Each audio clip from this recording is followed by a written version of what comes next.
Oats apple smoothie നല്ലൊരു ബ്രേക്ക്ഫാസ്റ്റായിട്ടും ഡിന്നറായിട്ടും ഇത് കഴിക്കാം. ഞാൻ കൂടുതലും ബ്രേക്ക്ഫാസ്റ്റായിട്ടാണ് കഴിക്കാറ്. അപ്പോൾ ഞാനിതെങ്ങനെ ഉണ്ടാക്കുകയെന്ന് കാണിച്ചു തരാം.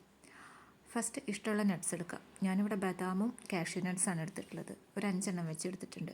പിന്നെ മധുരത്തിന് ആവശ്യമായിട്ടുള്ള ഡേറ്റ്സ്, നല്ല സോഫ്റ്റ് ആയിട്ടുള്ള ഡേറ്റ്സ് ആയ കാരണം സോക്ക് ചെയ്യേണ്ട ആവശ്യമൊന്നുമില്ല. കുരു കളഞ്ഞ് മാറ്റി വെച്ചിട്ടുണ്ട്. പിന്നെ വേണ്ടത് ഓട്സ്, ഇൻസ്റ്റൻറ്റ് ഓട്സാണ്. അതൊരു 2 ടേബിൾ സ്പൂൺ എടുത്ത് വെച്ചിട്ടുണ്ട്. പിന്നെ ഫ്രൂട്ട്, ഇഷ്ടമുള്ള ഫ്രൂട്ട്സ് ആഡ് ചെയ്യാം. ആപ്പിൾ ഓട്സ് സ്മൂത്തി ആയത് കാരണം ആപ്പിൾ തന്നെ എടുത്തിട്ടുണ്ട്. പിന്നെ മിൽക്ക്, ഹെൽത്തൊക്കെ ശ്രദ്ധിക്കുന്ന ആളാണെങ്കിൽ സ്കിംഡ് മിൽക്ക് തന്നെ എടുക്കാം. പിന്നെ നമ്മുടെ മിക്സിയുടെ ജാറിലോട്ട് ഓട്സും നട്ട്സും ഡേറ്റ്സും മാത്രം ആദ്യം ഒന്ന് ക്രഷ് ചെയ്തെടുക്കാം. ആപ്പിളും മിൽക്കൊക്കെ ഇപ്പോൾ ആഡ് ചെയ്യുകയാണെങ്കിൽ അത് ശരിക്കും ബ്ലെൻഡ് ആവില്ല.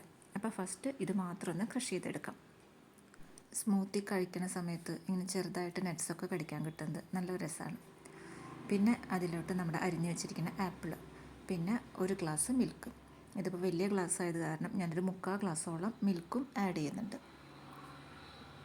പിന്നെ ഇതെല്ലാം കൂടി മിക്സിയിലൊന്ന് നന്നായി ബ്ലെൻഡ് ചെയ്തെടുക്കാം. നമ്മുടെ ഓട്സ് ആപ്പിൾ സ്മൂത്തി റെഡിയാണ്. അധികം സമയമൊന്നും എടുക്കില്ല, ആകെ 1-2 മിനിറ്റ്. അതുകൊണ്ട് തന്നെ ഇത് ബ്രേക്ക്ഫാസ്റ്റായിട്ട് കഴിക്കാൻ അടിപൊളിയാണ്. പണ്ട് ഞാൻ വിചാരിച്ചിരുന്നത് ഈ സ്മൂത്തി എല്ലാം പണക്കാരുടെ മാത്രം ഭക്ഷണമാണെന്നാണ്. സത്യം പറഞ്ഞാൽ അൺഹെൽത്തി ഹാബിറ്റിന് വേണ്ടി നമ്മൾ ചിലവാക്കുന്ന എക്സ്പെൻസിൻ്റെ പകുതി മതി ഹെൽത്തി ആയിട്ട് ജീവിക്കാൻ.